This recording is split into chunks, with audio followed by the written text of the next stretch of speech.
pray. Our most heavenly gracious Father, salamat kaayo sa imuhang presensya. Salamat sa mga butang na imuhang gipasinati, imuhang gihatag sa matugusan namo na kinabuhi. Lord, you know us in private, in public, namo Lord God na kinabuhi. Kahibaw ka kung asa mi, kung nag-unsa mi Ginoon. And right now, Lord, we want to credit it all to you. We want to say thank you sa tanan na kamaayo na imo gibuhat sa matag usam. Truly, Lord, your grace is sufficient, Ginoon. Last week, Lord, naging matinud-anon ka sa matag-usan namo. Even karon, Lord God, naging matinud-anon ka. Salamat, Lord, sa imuhang provision, Lord God. Provision, Lord, sa among tuition, sa among food, sa among mga needs, Lord God. Ang ayan jud ka ulian sa tanan na pagdayig, pagpasalamat, Lord. I pray, Lord, na ikaw, Lord God, bless sa matag-usa, Ginoo. Ikaw ang Dios nga naasa mo, Lord God. Wala ka nagkuwang, even, Lord God, unsa na panahon. And Lord, karon Lord God, I pray that ikaw, Lord God, magalimpyo, magahatag og kapawa, Lord God, sa among mga kasing-kasing, even, Lord God, sa among mga mind, Ginoo. That we are able, Lord God, to sing praises to you, Lord God, to give thanks, Lord God, diran sa imuhang pangalan. I pray also, Lord, na ikaw, Lord God, maghatag sa amo og joy, maghatag, Lord God, og kakontentuhan, Lord, sa among kinabuhi. And right now, Lord, angayan ka, Lord God, sa tanang napagdayig, pagpasalamat, kanimo lang ang tanan. Amen. As we continue, please, atong ipiyong atong mga mata. Karon, dili na to insight sa kay Lord nga we are not okay. Many time nahitabo sa atong life na kanang kapoy na, many time nahitabo sa atong life na kasurete. The only way nga atong mabuhat hope na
ko mabuhi, Lord, kung wala nga. Dili ko mabuhi kung wala ka.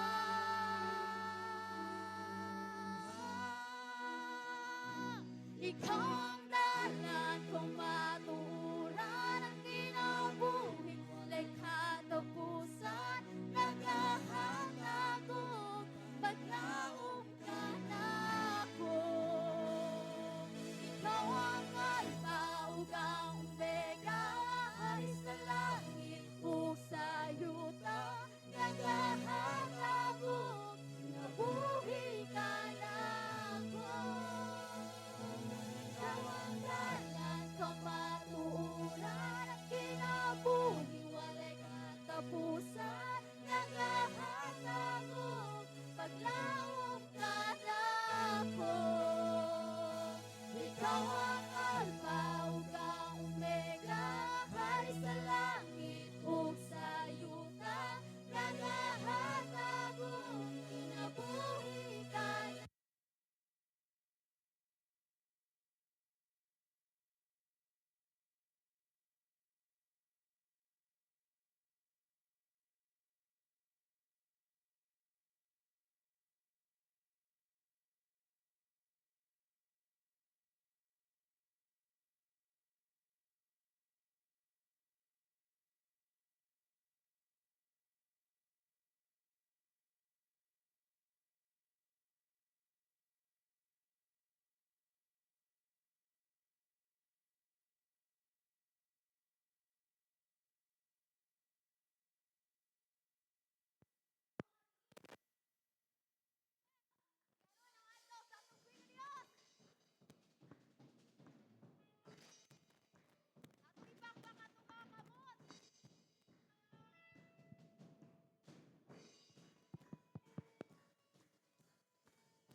Hello, Martes.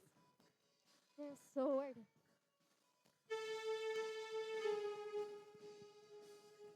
Ang last Jesus.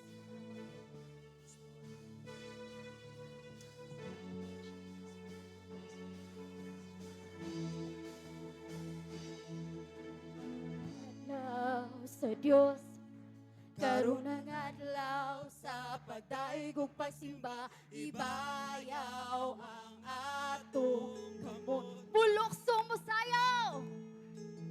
Bulokso mo sayaw, musigit ug maghugyaw, balaan danaygon ang Dios.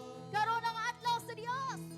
Karon ang adlaw sa Dios, karon ang adlaw sa pagdaig ug pagsimba, ibayaw ang atong kamot.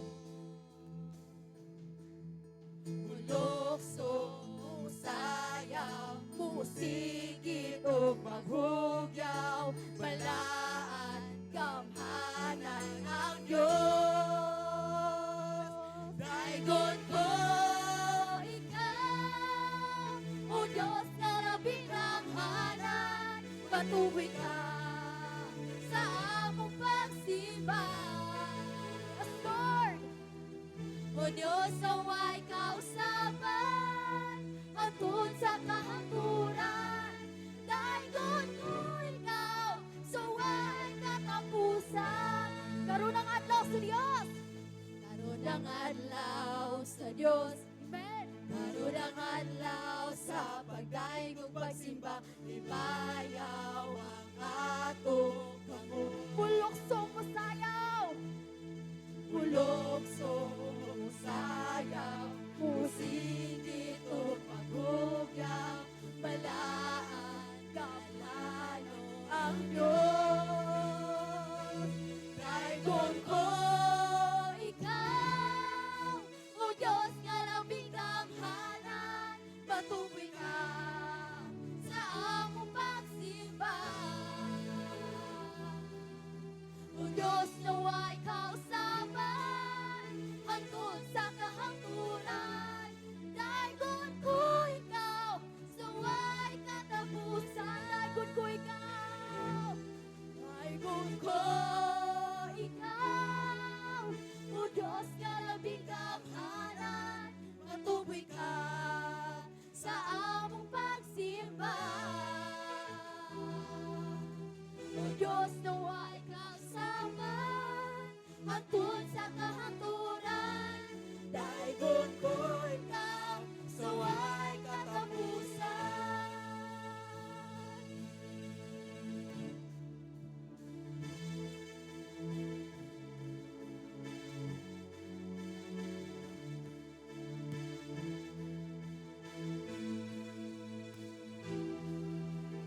O Diyos nga labing gamhanan, matuboy ka sa among pagsimba. O Diyos, naway kausaban, hangtod sa kahangturan, dayon ko ikaw, saway katapusan. Dayon ko ikaw, dayon ko ikaw. O Diyos, nga labing gamhanan, matuboy ka sa among pagsimba.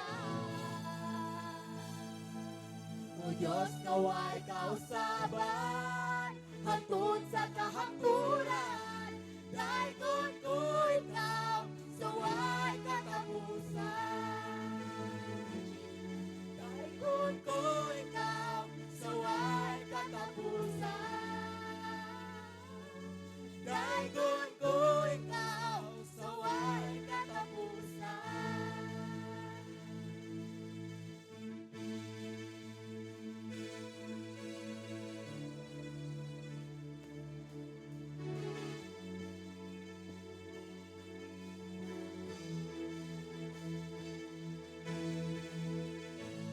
Yes, Lord.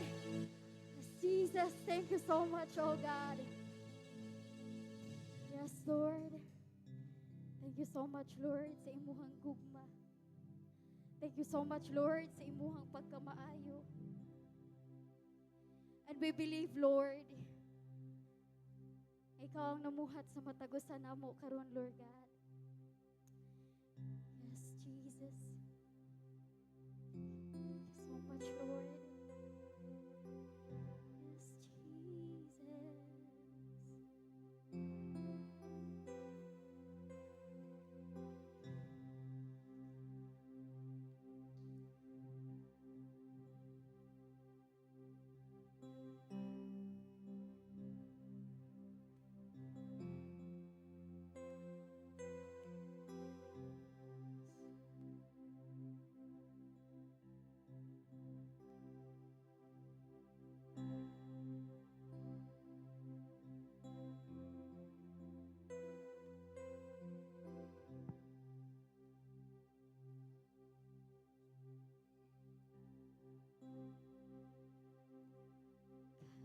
Kapayapaan nang mumula sa'yo.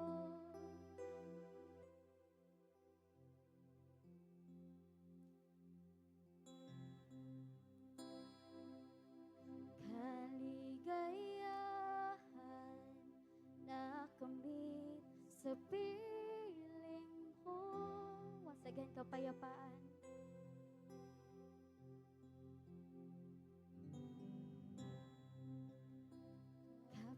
Kapayapaan nang mumula sa'yo. Yes, Lord.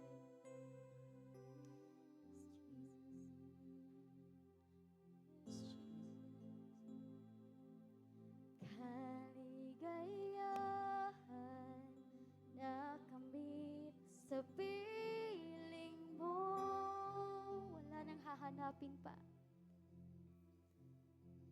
Wala nang hahanapin pa. Wala nang nanaisin pa. Kundi mamalagi sa piling mo. Aking Ama, wala nang pabantay sa'yo. Oh God. Wala nang papantay sa'yo. Nag-iisang Panginoon, kaya ang naisin ng puso ko'y sa piling mo.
sa piling mo, Lord. Lagi sa piling mo, aming Ama. Wala nang papantay sa'yo. Nag-iisang Panginoon, kaya ang naisin ng puso ko'y sa piling mo.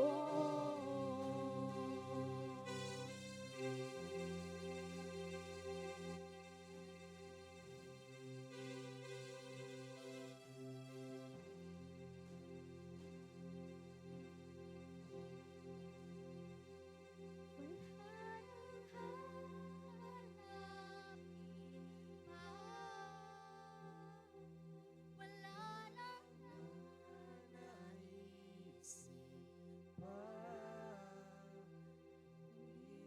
di mamalagi sa piling mo, aking Ama. Walang papantay sa'yo. Nag-iisang Panginoon, ang naisin ng puso ko. Sa piling mo. Yes, Lord. How good you are in our life. Wala nang papantay sa iyo, O God.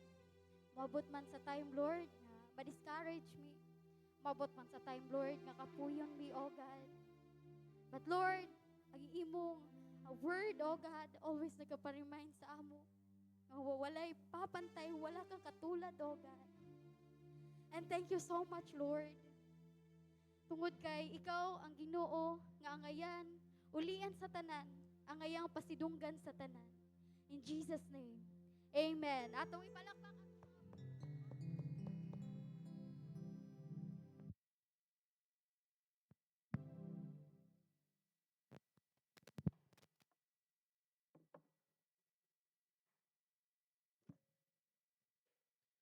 May buntag sa tanan. May buntag, mura wala ka pamahaw. May buntag sa tanan. Buntag no. Before I would go on sa atong sermon karon no. I just want to congratulate no each one of us for surviving the midterms exam. No, pili pakpakan na to galingon. Okay. Ingna, naka-survive ko. Ingna palihog ko ingna ingong sa galingon. Dungan ta, naka-survive ko. 1 2 3 go. Naka-survive ko. Bahalag hagbong. No, joke ra. But oh, before I would go on no, there's just a story that I've scrolled on Instagram. Nabasahan ako. It is a story about a young boy who went hiking with his father. No. Isaka sila sa bukid. Nag-hiking sila padung sa bukid.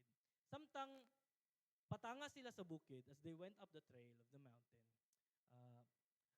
Tungod kay ang dalan dili man kaayo kwan. Kanang sana as in bukid jud kay ba? Dili ka nang agianan jud sa tao. So ang dalan libaong, batuon, sahay na pay mga sagbot, mga sanga-sanga. No? Nagsaka sila, ang bata sige siya kasabud sa mga sanga. Sahay mapandol siya sa mga bato. And then feeling frustrated, murag gisapot siya, di na siya ganahan mo saka. Sa mountain siya ganahan mo hiking. No uban niya papa. But as they climb higher and higher, no, ngay nabantayan ang bata. Nakabantay siya sa iyang papa nga naglakaw una niya. Sangtang galakaw ang iyang papa, gauna niya, ang buhat sa iyang papa kay ang katong mga sanga-sanga, kwaon, tangtangon sa iyang amahan.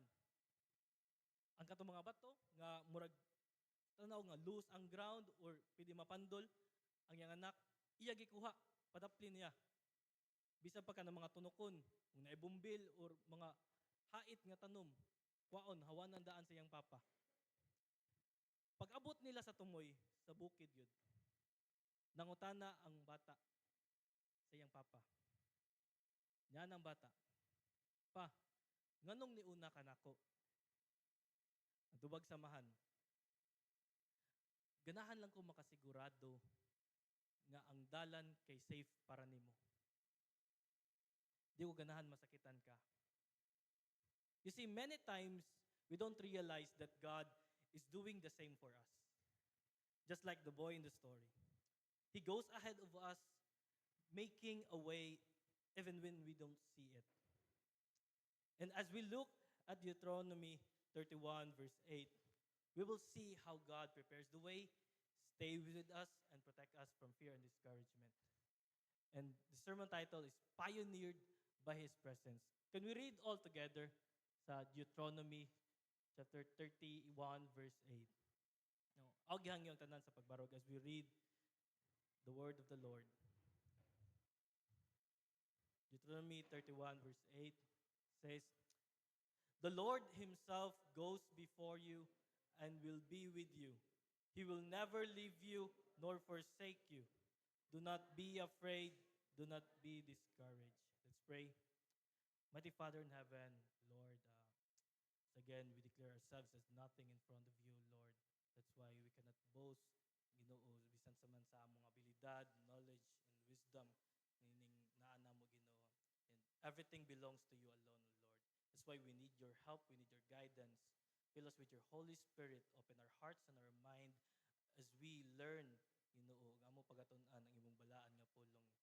Tabangi kami, Ginoo, nga amo ning masabtan mo tuhok sa mong kasing-kasing ug among i-apply sa kada adlaw namo nga pagkinabuhi isip nga imong mga anak busa amo giampong tanan ilamang kanimo sa nga ni Jesus. Amen. Amen. You may now sit down. Now, what happened during this verse or in Deuteronomy 31? You see, naay dako nga transition nga mahitabo sa leadership sa Israelites. You see, before Moses passes to Joshua, gi-assure niya daan ang mga Israelite nga wa sila nagatubang sa future nga naginusara. They are not going to face the future alone. You see, during this time, they are about to enter the promised land. Padung na sila sulod sa promised land, a land or a place nga gipromise sa Ginoo both great blessing and great challenges.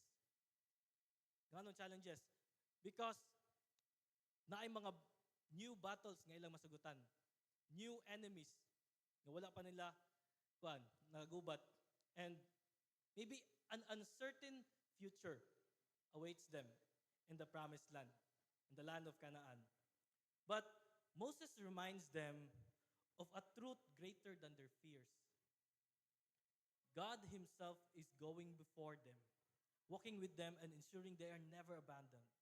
So, even though Moses will no longer be their leader, kay grabe man kay ang kuan, pagtan-aw nila ni Moses.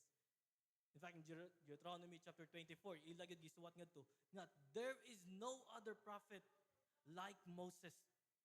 Wala isa mga propeta sama ni Moses. Nga grabe pagpakita ang milagro gikan sa gahom sa Ginoo. Wa na gyud. That's why when Moses was going to pass on the leadership, perhaps the Israelites during that time felt fear and discouragement. And knowing this, no, this moment of Israel history, it can sometimes be mirrored on our own journey. Maybe most of us here or some of us here are stepping into the unknown. Bag-ora ni kuan, nilabay ang midterm. Ang para finals ani, una, unknown. Unsa na saka ang finals ani sa, ang mga project, ang mga papers, ang mga quizzes, ang mga lesson para sa finals. And sometimes when we cannot see what's in front of us or unsa na sa ugma, makuyawan ta. studies. Maybe it's a new season of ministry. O bag-o nga tuig, siguro ang church calendar no usab na sad and you have a new role, no new ministry nga gatubang bag-o na sad. And sometimes it can be scary, new leadership role or personal struggles nga wa nimo gi-expect. Naabot lang kalit sa imong kinabuhi. Sometimes it can be scary. Sa mo discouraged ta. But just as God assures the Israelites of His presence, He assures us today. So, knowing that, what does it mean that the Lord Himself goes before you? You see, as we dig deeper in the first phrase of the verse, we would start to notice that, like the Israelites, God prepares a path for us. Isama sa mga Israelita, giandam sa Ginoo ang path. No, Deuteronomy 31, balik ko nako. It takes place in a major nga transition sa Israelites. Grabe ang transition ani. Si Moses leader nila for 40 years. 40 years galid nila si Moses. Mo step down. And then si Joshua na mo lead nila adto sa promised land. Now maybe the Israelites faces uncertainty. New leadership, new battles, and new challenges. And Moses reassures them that God Himself would go before them, just as He led them in the past. You see, notice the word or the phrase, the Lord Himself goes before you. Ang first phrase nga sulti ni Moses sa kaninga time, atubangan sa mga Israelita, and then na si Joshua, giremindan niya that ayaw kadlo kay kabalaka. Why? Because the Lord Himself goes before you. Notice the first phrase, the Lord Himself. It means that God is personally involved. He's not the kind of God nga paghuman niya buhat sa kalibutan, paghuman niya luwas sa mga Israelita ngadto sa Egypt, paghuman niya og guide padong na sa promised land. Sige, dara ang promised land. Wala kamo na bahala. He's not that kind of God. But He is the kind of God who is personally involved on the journey of the Israelites. He doesn't send someone else. Di siya magpadala og si kuan lang. Si kuan akong dala kani anghel number kuan. Si Michelangelo lang ay padala. No, but He Himself goes before them. No, He leads the Israelites Himself. You see what happened during the wilderness? Kung gabi mahimo siyang pillar of fire. Ang sa buntag, mahimo siyang clouds nga magpalandong sa mga Israelites. That's the kind of God He is. He Himself is involved. And notice the second phrase, goes before you. You see, God is not just walking beside you. Walang ingon nga, involved ko pero naa ako sa layo or nara ko sa kilid nimo. But He goes before you. Mag-una siya. He is ahead of us. He is ahead of the Israelites, preparing the way before they even arrive in the Canaan. And that very same God is the one who goes before us. You see, maybe many of us students preparing for ministry, unsure, asa gyud ta itugyan sa Ginoo. Asa gyud ta essence sa Ginoo. No, uban yes, nag-weekend ta diri sa kwan. Uban nga gikan sa probinsya, nag-weekend diri sa syudad kay mamay dool. No, maybe mangunahuna mo, after ka na ko diri mo graduate, mubalik pa ba ka ako? Dito sa Amua, dito sa Mindanao, dito sa Leyte. Mubalik ako? Maybe you are unsure during this time. No? But don't be afraid because God has already gone before you. He is preparing opportunities, resources, and people who will minister to. Gandam na nadaan sa Ginoo kung kinsa imong mga alagaran nga tao. kung asa ka magministeryo, giandam na daan sa Ginoo. That's why instead of fearing the unknown, walk with confidence, knowing that your path is in His hands. I know, sige tag balik-balik ang nga storya, kapila na mo nakatungog ani. We may not know the one who holds, ay, we may not know what happens tomorrow, but we know the one who holds tomorrow. No, what am I trying to say is that God is always ahead of us, preparing the way for our journey. His leadership is intentional. When you notice, God Himself, the Lord Himself, it is intentional, ensuring that we are not left to figure out things on our own. Di tawata niya gipasagdan. Instead, He would prepare a way. And because of this truth, we can assure that since God has already gone before us, we don't need to fear the unknown. Di na ta kailangan mahadlok sa kanang wa ta kabaw, sa ugma, sa mga circumstansya nga muabot nato. Bisan tag wa ta kabaw unsa na siya, di ta kapangandam. Instead of worrying about the future, we should trust Him and take the next step in faith, knowing that He has already made a way. Rather than fearing the unknown, no, remind yourself that God has already gone before us. Nag-una siya, gi-prepare na niya ang dalan. That's why knowing this, patubuay mong pagtuo kaysa imong kahadlok. And this is just the first promise nga ato makita. If it's not just that God will go before us nga mag-una, but there is also another thing that He promises during this time, that He would also provide His presence. Not only does God prepares the way for us, but He would also provide His presence. Ubanan taniya.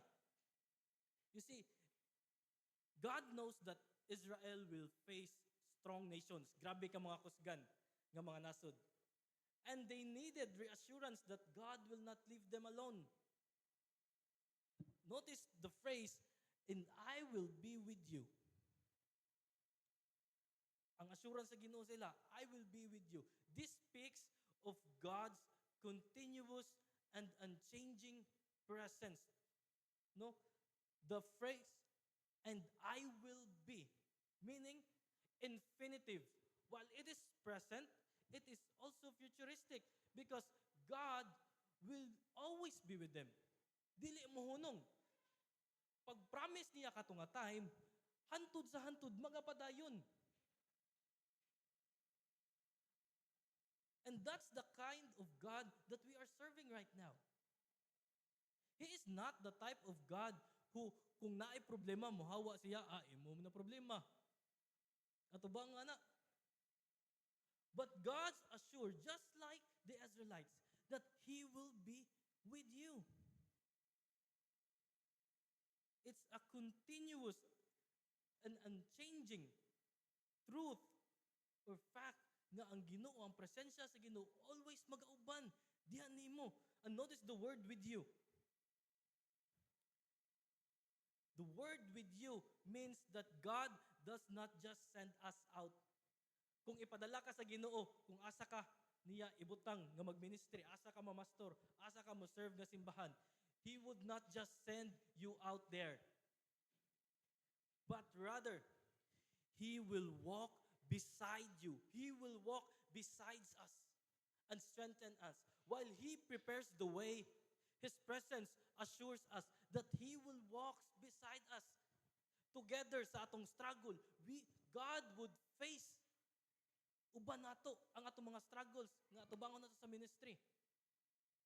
Ubanan ta niya. That's why, maybe sa ministry o studies, actually overwhelming kayo. In the weekdays, study. No? Na mga papers, na mga tunanan, mga basahon, mga readings. No? And then, supposedly, weekend kay makarelax-relax ang data. This is the reality of HSCP students. Supposedly, weekend makarelax ang data. But weekend is the most busiest day no, of the week. Why? Because naatay mga gipangkumitan nga ministry. That's why, usahay, kung overwhelming na kayo, magduda ta. Kapoy naman, Lord, usahay. Lami na maiikwan, ipahuway. Lami na i-relax-relax. Lami na i-ikwan, bakasyon. Lami na, murag, yun lang sa ministry. Lami na buhian nga mga responsibility. Kay overwhelming na kayo, murag, kung stress ta sa weekdays, stress sad sa kuan weekend, asa man ta ani dili mo stress? Murag malipay na lang ta kung way klase. Di ba? Kinsa may kuan bi, tugas tinuod. Kinsa malipay nga kung walay klase. Ala mga bakako no, mga nangisa. Timan-in na sila mga mamisa pastor kay klasihin na sila bahalag holiday.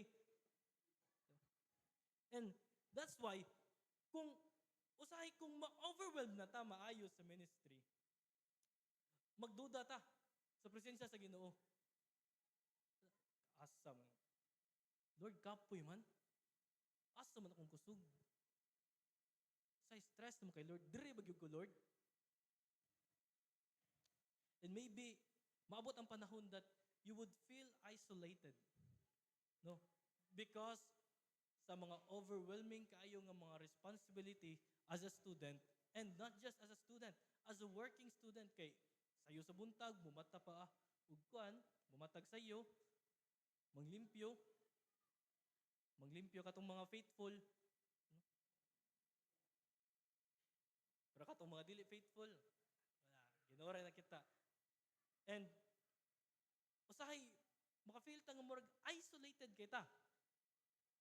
Walay makasabot sa ato ang struggle. No? And maabot sa panahon nga, murag unsure na kasi mong calling, kapuya ani inani trabaho ay, samot na ka sa simbahan sa nga, walay ambot. Kung naa may sweldo, siguro, when it time sa katong budgeting na mo sa leadership, ang sweldo sa pastor nga gilain, 3,000 ang buwan. Saon ka na sa? And this is the reality. Some kwan, naatay mga kwan, igsuon din nga nag-graduate na. Ang buwan, 2,000. And atong igsuon taon, ganahan magpakasal. Unsa ako man na niya? Ganahan magminyo. Unsa ako man na pagbuhi niya sa 2,000. And mauna, doubt would creep into our mind. Nga, na, Lord, mao ba gina kong calling? Murag di man mabuhi akong pamilya ani. Mismo ako, di man ko mabuhi ana.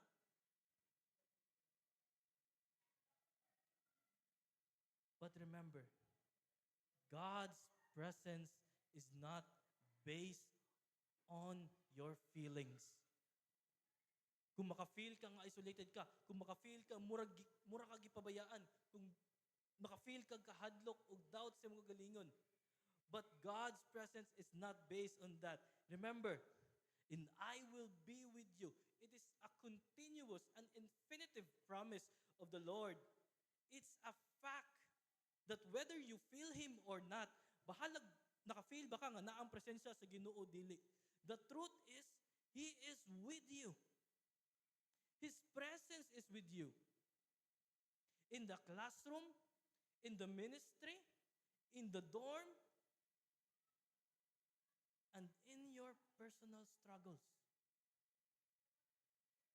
Remember that you are never alone in your calling. What I'm trying to say is that God does not send us on a journey. He does not just send us on a journey. Wala ta niya gipadala, but He walks with us. Ubanan ta niya sa journey. Kung asa ta niya gipada, ubanan pa gyud ta niya. His presence is our greatest source of strength, comfort, and peace. And knowing that, whenever we feel alone or overwhelmed in our studies, ministry, or personal struggles, we should remind ourselves that God is always with us. We should spend more time in prayer and His Word to cultivate an awareness of His presence. Naay gamay nga kuan, nakadungog ko sa radyo. No? Naay kuan, mag-igsuon, maguwang ug manghod. Padung sila mangawat. No?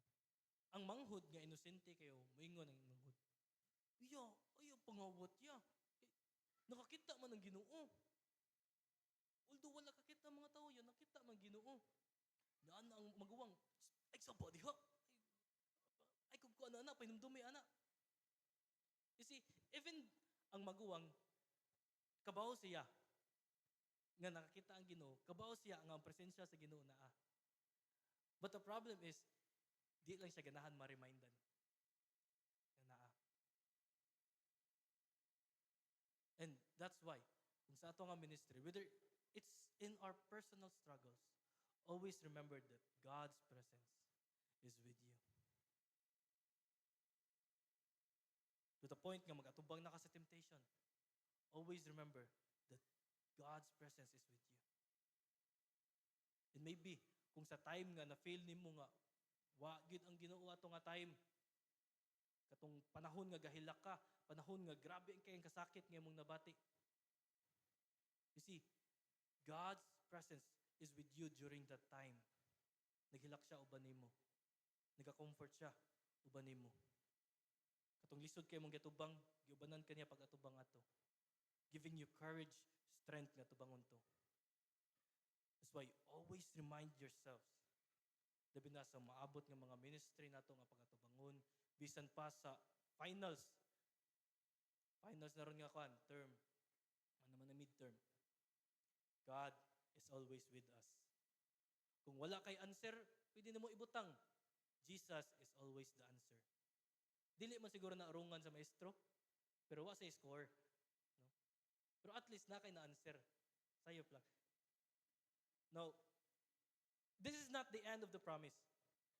You see, just as God promises to go before us and giving His presence with us, no? Wa lang siya nga muuna nato andamo niyang dalan, wa lang siya ni promise nga ubanan ta niya samtang nagasubay ta sa journey or sa dalan nga iyang giandam, but He also promises to protect us from peril.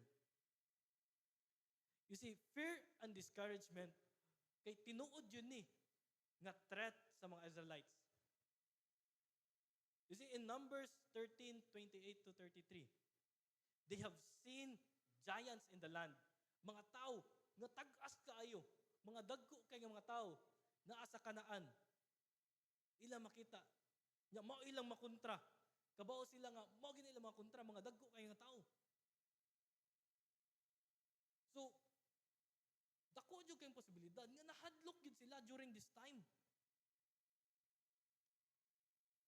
Na-threaten gid sila, na-discourage sila nga musong pataan ni sa kuan, sa Kanaan, ato pa ning tumano nagingon sa Ginoo nga bawion na tong promised land nga mga dagko mo gani atong kontra. Imagine na daw ato'y butang sa kuan na sa ato ang kuan perspective. Kung si Luke ug si Kuya Bruce no mag-away, no, naa daw. Kinsay kuan, kinsa tan-aw ninyo, kinsa kay pilde. Si JP o si Kuya Bruce, naa daw. Isa, in human's perspective, klaro na jud kayo. Nga, wa gid dag-anan na. Wa gid dag-anan. You see, but God's promise is unshakable. He will never abandon them. You see, when God says, He will never leave you nor forsake you. Notice the first phrase, He will never leave you. You see, God's presence is permanent. He will never walk away from His people. Not only does He promise that His presence will be with them. No? Grabe kay ang kuan, assurance sa Ginoo ani during a time. Una, giandam na niya ang dalan. Giandam na niya daan. And then sa iyang pag-andam, iya pagyud ubanan ang mga Israelita. sa iyang pag-uban, di pagyud niya biyaan. Inana ka grabe nga assurance sa Ginoo. Permanente ang iyong presensya. Nga by the time nga mag-atubang sila sa mga giants nila nga kontra, di mo ingon ang Ginoo, kaya ra na ninyo. Aris ako. Uban ako sa inyong journey, pero di ko uban sa inyong battles. Dili na ng Ginoo. You see, His promise or His assurance to the Israelites is the same assurance nga gihatag niya nato. And another nga gi-assure niya, nor forsake you. He will not reject or give up on someone. You see, God's promise that no failure or mistake or challenge can separate us from Him. Even though naakay mga personal na struggles garon. Even though naatay mga personal na struggles. But that doesn't mean gabiyaan ta sa Ginoo. God will ubanan ta sa mga struggles sa pagatubangan. He will continue to help us, guiding us on the path para ma-overcome ni nato nga mga struggles nga atong gatubang. Sa mga challenges nga atong matubang. Di ta niya biyaan, di sa ta niya i-reject. That's why as students and teachers know, this is the truth. You may face discouragement. Maybe sa katong mga nahagbong sa midterm, maka-feel mo og discouragement. Pagsuod na ko sa dorm ganina, abi na ko humana ang exam. Napamangyapoy gatuon. Grabe. Man nag-exam na tuon yapon. Usay kung di na to makabuot ang ganahan na to kabuton, maka-feel ta nga more inadequate ta, dili ta sapat. Nga di ta enough. No? Usay mag-struggle ta sa tong faith. Or maybe some of you may feel abandoned by friends, mga amigo nimo sa una, mga barkada nga murag dili na jud amigo karon. Dili na mo amiga. Suod. Mga suod nimo pag first year sa una, dili na nimo saud karon nga third year na ka, nga fourth year na ka. Katong share nimo sa imong kuan mga problema sa una, mga struggle, adto karon murag di na mo mag-abot inyong mata. No?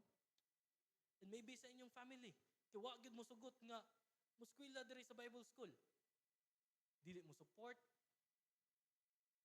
Sahay nga, maapay kuan, maapay mo naman, eskwela ka pagpamastor good. Eskwela ka Bible school good. Maapay mo lutos. Sometimes, dili ang family lang, dili lang ang friends, or even your own expectations would fail you. But remember, God never leaves His people behind. Kung anak ka sa Ginoo, di ka biyaan sa Ginoo. Even in the moments of failure, bisan pag ma-fail ka, God remains faithful.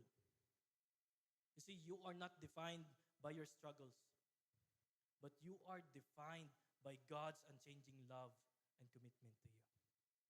What I'm trying to say is that God's faithfulness guarantees that He will never abandon us. No matter how difficult our circumstance, we can trust Him to protect and sustain us. And knowing this, even when we face hardships, we should not give in to fear or discouragement. Instead of doubting God's faithfulness, we should stand on His promise and keep moving forward with courage. Always remember that in our journey, sa atong Kristohanon nga journey, sa atong pagpamastor pohon, sa atong pagminister pohon, isip nga alagad sa Ginoo, He prepares a path for us. Not only does He prepare the path for us, His presence will go with us. Not only does His presence will go with us, but He also assures us that He will never leave us nor forsake us. That's why, remind yourself in these three things. Whenever you face struggles, o mga sahay pagduda sa imong kagalingon, o sa imong calling, remember that God already prepares a path for you. That God provides His presence for you. And God will protect you from peril. Now, in conclusion, see, Moses told Joshua and Israel this promise as they stood on the edge of the promised land. Makita nila ang promised land. Today, as students and teachers of God's Word, we stand on the edge of something great. Nagbarog sa ta, nagatubang ta sa tumoy sa something great. And that is God's purpose for our lives. So let's move forward with boldness because He pioneers the way, His presence sustains us, and His protections never fail. That's why, let's all declare this. Pwede ato i-declare ni sa atong kagalingon, ato dunganan, I will not be afraid and I will not be discouraged. Balik ko na to. 1, 2, 3, go. I will not be afraid and I will not be discouraged. Itap imong dughan kay tikasan kay nimong kasing-kasing. Palimuton ka. I will not be afraid and I will not be discouraged. Let's pray. Mighty Father in heaven, Lord, we thank you for your holy word that reminds us that you prepared the way for us, Ginoo. Nasa among mga struggles, Ginoo, imo na siyang giandam, Ginoo, ug imo ming ubanan, Ginoo, sa pag-atubang niini. Not only imo ming ubanan, but also di minimo biyaan ug di minimo i-reject kami nga imo mga anak, Ginoo. Lord, finals kay padung na. And maybe not just our academic studies, siguro sad sa among mga ministries, Ginoo, nga mga tubangon. Wa mi kabaw, usahay mahadlok mi, usahay mo discourage mi, usahay dili mi, wa mi kusog nga matubang niini, Ginoo. But Lord, thank you for the promise that assures us, Ginoo, nga magapadayon mi og lakaw sa mga kinabuhi kung asa mi nimo ipadala, Ginoo. Nga di mi mabalaka tungod kay kanunay ang imong presensya, magauban ka namo, magaprotekta ka namo. So Lord, we pray all these things. May you seal these words with your Holy Spirit in our hearts and our mind so that we may apply it in our daily lives. In Christ's name we pray. Amen and amen.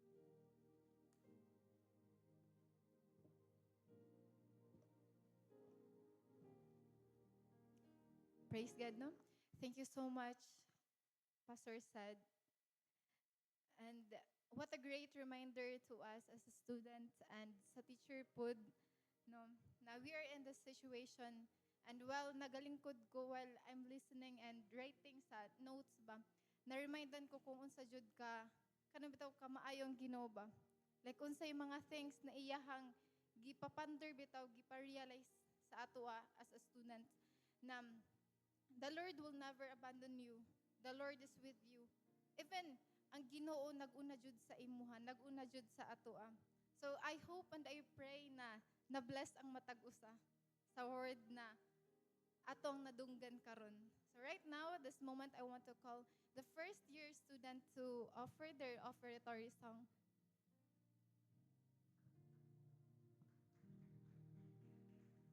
Thank you, Kuya.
tanang butang gikinahanglan ka,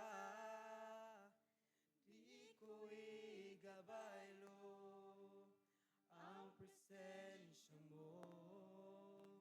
Labaw sa tanang butang gihigugma ka, ka ikaw Ginoo ang kinabuhi ko.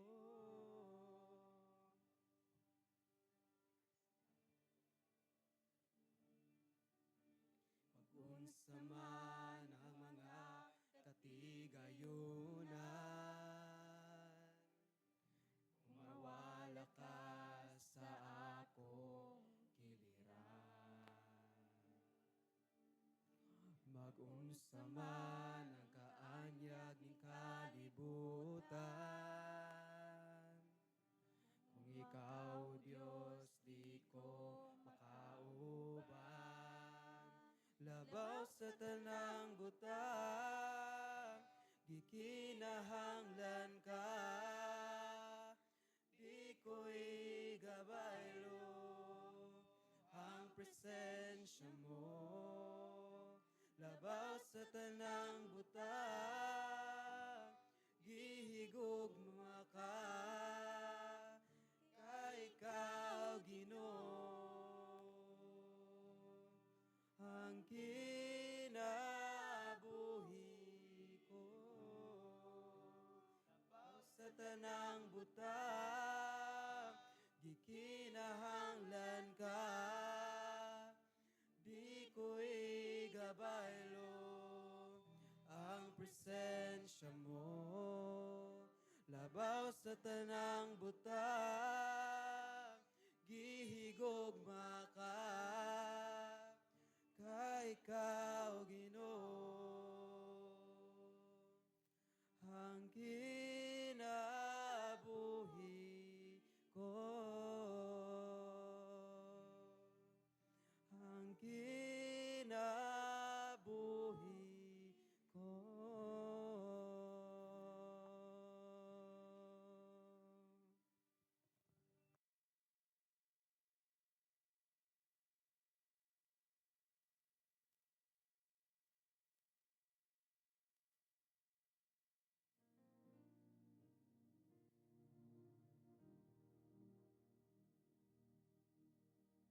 May I ask to pray, Kuya Deo?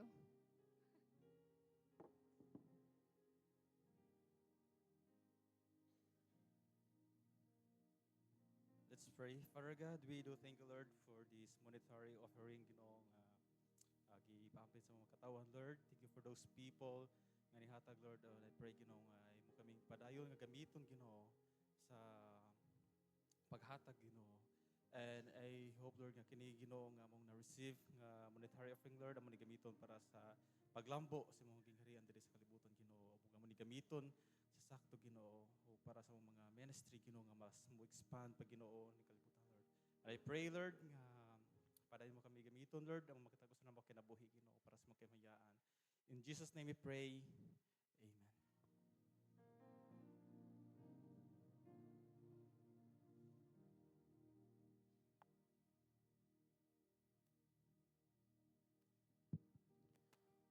Alang sa mga pahibalo, before ko announcement, salamat kayo, Pastor Zedicaya Sabiliano sa indot na sermon. Mayo kayo pag-outline. Muto'y gitawag og textual expository preaching based on one verse. And then, nindot ang title, nindot ang outline. Okay? Murag